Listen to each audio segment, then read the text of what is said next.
Hey everybody, how are you? Welcome back to art class. So for today's lesson, we're going to talk a bit about color. Now, some of you, we've been talking a bit about color for a while now. Others, we've touched on ideas about color a couple times a year since you've been in kindergarten. So some of these terms that we use will be new, some of them will be old. Either way, we're talking about color. So in the art world, especially in like art school, art class, if you go to college to get a degree in art, you will learn about something called color theory. So color theory has to do with how colors work with each other, how colors work in our brains, how colors can make us feel, how colors can make our emotions change. So color theory is all about how color works with humans. We all know the science behind colors and how light, even though it looks white to us, it's made up of a bunch of different colors, and we see this when we see a rainbow. So that is part of color theory, but the part of color theory that we're more concerned about has to do with different groups of colors and how colors work when you use them together. So for our project today that has to do with this whole color theory thing, we're going to make some pumpkins.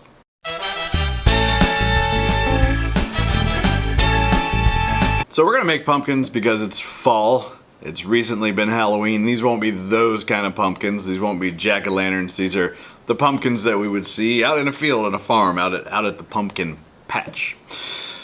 We're gonna be doing some almost like it's shading. We're gonna be shading, except we're gonna use color to do that. We're not going to be using pencils to make darker areas. So let's talk about those darker areas. There's a couple of terms that we need to know. When we are talking about using colors to shade, to give things form, to make things look more realistic, there's two important parts.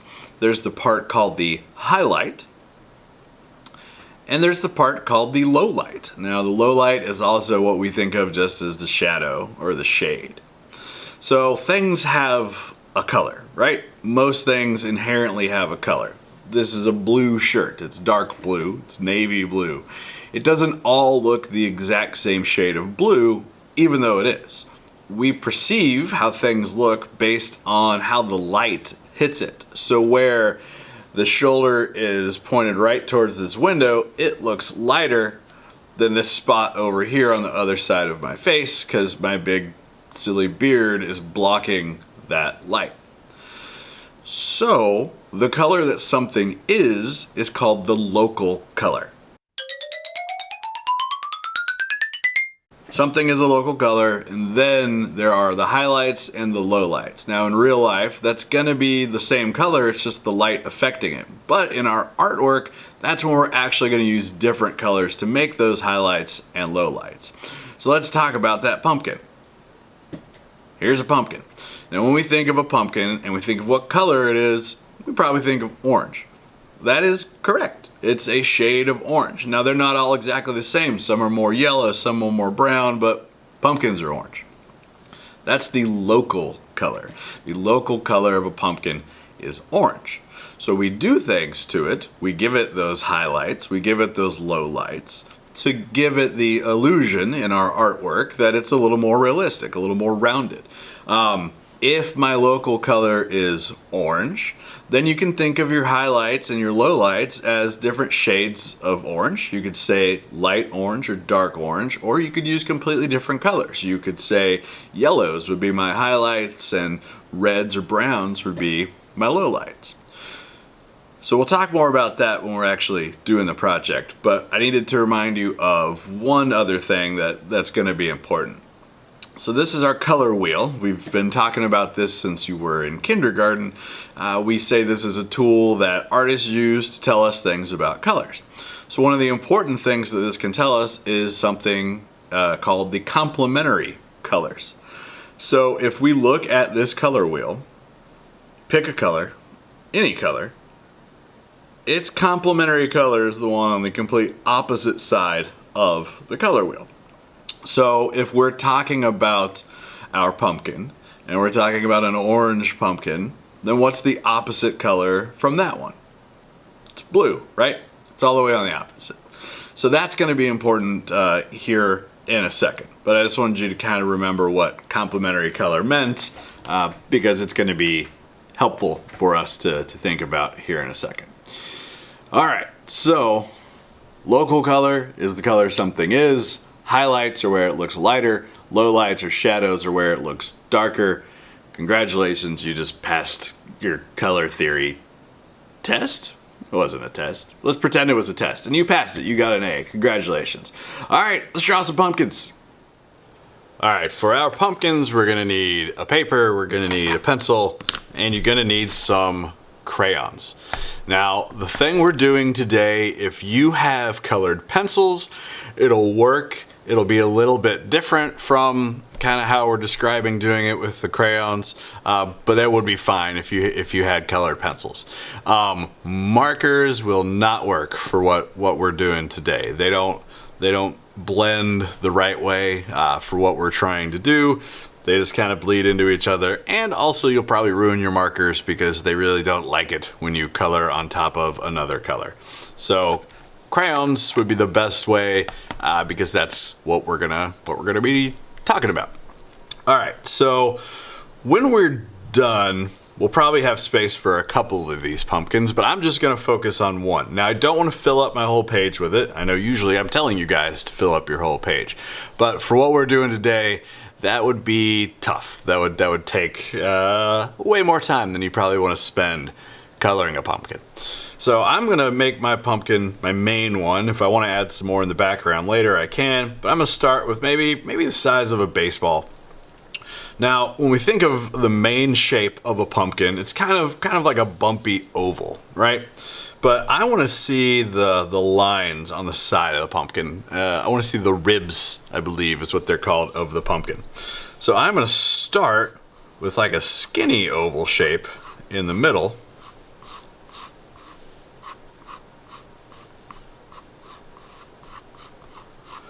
And then beside that, I'm going to draw, like, as I'm going to the left, I'm going to use just like the left side of an oval. And I'm going to do one more going that way. And then as I go to the right, I'm going to do the same thing just with the right side of my oval. All right, so there's my main pumpkin shape. Now, pumpkins are bumpy and lumpy and weird looking, so it doesn't have to be perfect. So whatever shape you ended up with is fine. I'm going to go ahead and draw the stem just so I have it and I know where it is, but it's not going to be super important for what we're doing today. I just wanted one. All right, so now let's talk about our colors and our lights. If this is outside, where's my light coming from? The sun, right? It's coming from somewhere up above. Now we know the light, the sun's not always directly above us. It might be over here, it might be over there, but it's going to be somewhere above, which that means that the top of my pumpkin is going to be lighter than the bottom of my pumpkin. Because if that sunlight's coming down, it's the brightest point here, but as I go around the curve of the pumpkin, it starts getting dark down there. So I'm going to think about that as I start to color. Before I'm worrying about making this kind of blend together like we'll talk about here in a minute, I just want to think about kind of my main colors. So we said our local color for our pumpkin is orange, right? But I'm going to get a couple of other ones that are close to orange. I'm going to get yellow, I'm going to get a red. I think this is actually let's see, they're calling this scarlet, which is kind of an orangish red. I'm going to go with a dark red as well. And if I can find one, a brown. So that should be kind of all I need for now. Now there's one other thing that we're going to use here in a bit, which is blue because that's my complementary color for my orange, but we're not worried about that just now. So I'm gonna start by kind of lightly filling in where I want my lightest spots and my darkest spots. Now, with your light colored crayons, like yellow, you don't have to be super careful about where you get it, because you can pretty much always color back over the top of them with a dark crayon. But what do you think happens if I've got dark where I don't want it? Do you think it's easy to color over that with a light crayon? Nope. So you need to be more careful with your dark. So I'll probably wait till pretty much near the end of this to start adding in my dark. So I'm not coloring in entire sections. I'm just adding some yellow, definitely near the top of my oval shapes, and then bringing it down to about halfway. But these aren't even all the way filled up shapes. They're more closely filled up top, and then it kind of comes in towards the middle as we get down. All right, so now I'm gonna start with my orange, and I'm gonna try and fill in some of the white around my yellow. I'm not super worried about filling it in and blending it all just yet. Remember, we're still just starting by just getting those colors kind of where we want them.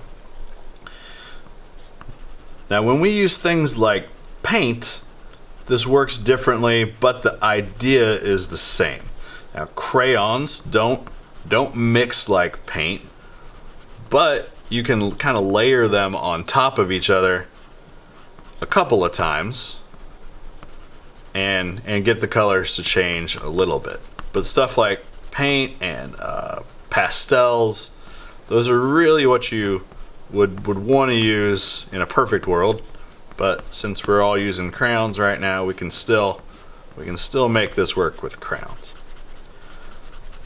All right, so I'm gonna bring my orange, my local color is what we're calling it, almost down to the bottom. I'm gonna leave a little bit of white space. That's gonna be my darkest area,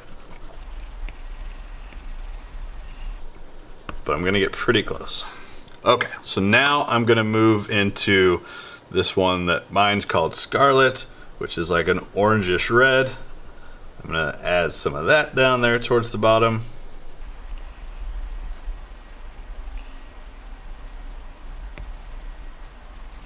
And then at the very bottom, a little bit of red, just complete normal red. And I might even add some brown in with the red as well.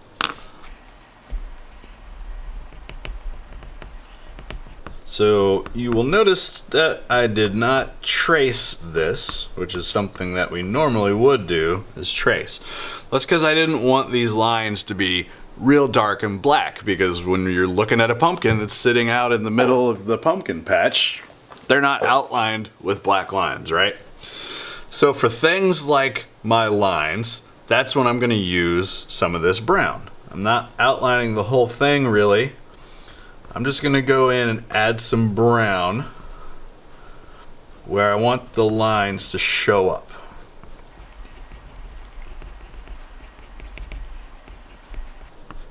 They can be thin at the top and get thicker as it goes down. Doesn't have to be perfect. We're going to keep kind of perfecting this as we add more colors. All right, so I've got my colors and they're kind of out there by themselves. So now I can think about sort of starting to kind of blend those colors together. And again, if this was paint, I could take my paintbrush and mix it back and forth between those two colors and physically blend them together. Crayons don't work like that because they're made of wax and the wax won't mix. But I can go over the top of a light color with a darker color. You'll want to do that gently. You'll want to not press super hard, but I can get the colors to look like they're blending together. So if this was my almost red, I'm not going to want to use this up here on my yellow because I do still want this lightest. So whatever my next color down was, which was orange, I can lightly come in on top of my yellow and start to get that a little blended. Again, I'm just coming in, just lightly adding some orange on top of my yellow. It might even be so light that you can't see it everywhere, but you're gonna have some spots on your paper that it's gonna pick up. And when you're done adding it all in, it's definitely gonna make it look way more realistic.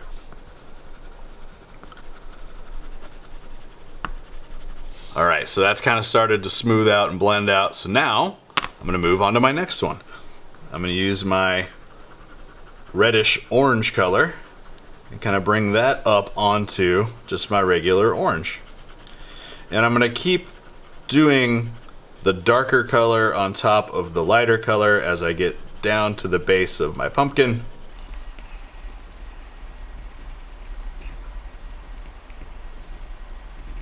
All right, so I'm closer to the bottom, so I'm gonna switch to my red.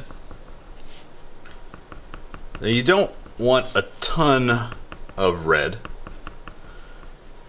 but you can still use it to mix in with the orange and then our reddish orange. Now my brown is gonna be important. I'm gonna use it again on my lines, but I'm gonna make them come out just a little wider now. I'm still not pushing very hard. Like I said, it might look like it's not even there. It might look like it's just barely showing up. But after you get all this done, the fact that you did it will definitely help. It will definitely be beneficial. All right, so that's pretty okay. If you wanted to go back and alter it, remember you can always do dark over light. So if I wanted, maybe I don't like how much yellow I see in the middle, so I'm gonna bring my orange up even higher. The only thing you can't do really with these is go light over dark. It'll change it a little bit, but not much. Now, since this is wax and you're just piling layer on top of layer, you're gonna get to a point where nothing's really changing, or you've done it so much that it looks kind of just like a yucky mess and it's not what you wanted in the first place. So you'll want to be careful to not do it too much, and that is true about really any time you mix colors. Later in the year when we're mixing colors with paint, you'll see that you can get real close and you think, oh man, if I just changed this one more thing, I could make it look perfect. And the second you change that one last thing, you ruin the whole thing. It's just one of the real unfortunate things about mixing colors for your artwork. All right, so we're gonna do just a couple more things together and then you're gonna be on your own. We said that blue was the complementary color for orange, right? So the spots where I want it real dark, where I want it to look like the darkest shadow on this whole pumpkin, I'm gonna use just a little bit of blue. Now what happens when I mix yellow and blue? I get green, right? And orange has a lot of yellow in it, so that effect will still sort of happen. So it might not even look blue when you're done with it. So just kind of be prepared for that. But down near the bottom, I'm just gonna add a little bit right near the bottom.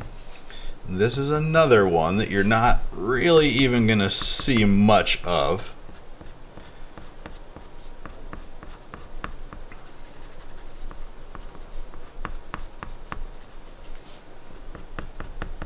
But it will be helpful. And then I might go back in and add just a touch of blue on some of these lines, but not enough that it stands out. Now, I don't want it to look like I've outlined my whole pumpkin in blue. All right.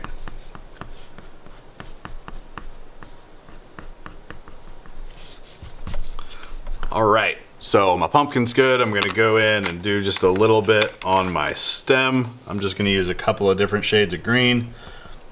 We put all the effort into using different shades on our pumpkins, so I figure we should use at least a few.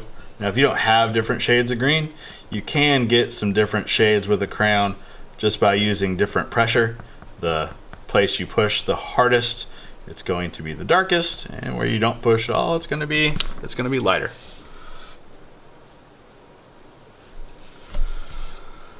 All right, so there is my pumpkin. That's a little bit, just a tiny little bit about color theory and how colors are affected by light, and how when we are trying to recreate that in our artwork, we need to think about those different colors. Again, if you just want an orange pumpkin, you color that orange pumpkin. There's absolutely nothing wrong with it. But if you wanted to try and make it look like a pumpkin you were seeing outside, that's when you would think about your lights and your darks and everything in between. Okay, so for your project, I would like to see at least 2 pumpkins. They don't need to be right in a row. Maybe you've got one off in the background. If you want to do more than 2, you can. They all need to be shaded, and we need to see at least some kind of a simple background. It doesn't need to be complicated at all. I'm just going to add a dirt, since this is on a farm.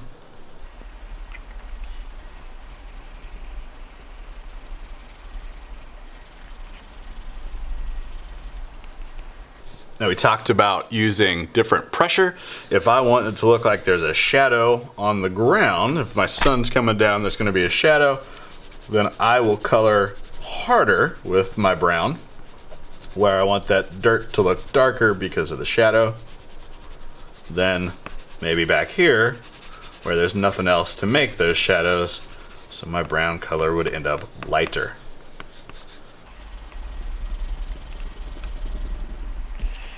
All right, my friends, so we should all end up with something a little bit like that. Remember, pumpkins aren't perfect. They might be tall and skinny, they might be short and fat, they might be lumpy, they might not remotely look anything like mine. So that's the good thing about us all doing pumpkins, is pumpkins are way different from each other. You need 2 pumpkins at least. You can have a couple more if you want. They all need to be shaded. This takes some time, but it's one of those things that the more time you put into it, the better it's gonna turn out. Can't wait to see everybody's. Hope you're all doing well. See you later. Bye.